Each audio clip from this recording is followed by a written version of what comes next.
আরো 14 মাস হয়ে গেছে আমরা বলছি যে এই যে আমাদের স্বরাষ্ট্র উপদেষ্টা আছেন উনি যেই অবস্থায় দেশ আমরা পেয়েছি 24-এর 5ই আগস্টের পর সেই অবস্থায় স্বরাষ্ট্র মন্ত্রণালয়ের দায়িত্ব নেবার মতো ক্যাপাসিটি বা এবিলিটি উনার নাই। উনাকে ছোট করছি না বা ওনাকে নিন্দা জানাচ্ছি না, কিন্তু যেটা নাই সেটা নাই ভাই। এটা 12-14 মাস ধরে বলে আসছি আমরা সরকারকে, তারা শুনে নাই।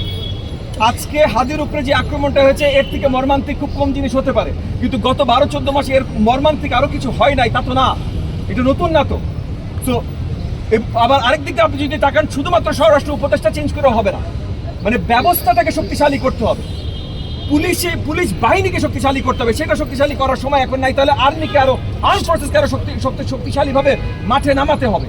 কারণ এখন আমরা নির্বাচনী সময় চলে আসছি, কিন্তু তফসিল ঘোষণা হয়ে গেছে।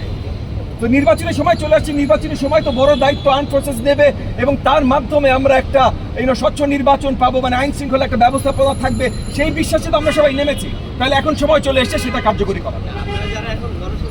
থেকে একটু কম করছিলাম গতকালের পর, সেটার দুশ্চিন্তা তো আমাদের সকলের বেড়েছে। আমি নিজে তো মোহাম্মদপুর এলাকায় আছি, মানে সন্ত্রাসের জন্য সবচেয়ে বেশি পরিচিত যে এলাকা, আমি নিজে তো ওই এলাকায় আছি। এবং শুধু সেটা না ভাই, যে হাদির উপরে হামলাকারী যাকে শনাক্ত করা হয়েছে সেও তো ওই এলাকার আদাওয়ারে। সো অবভিয়াসলি থ্রেট হিসাবে যদি চিন্তা করতে হয়, সবার উপরে থ্রেট আছে, সবার দুশ্চিন্তা আছে।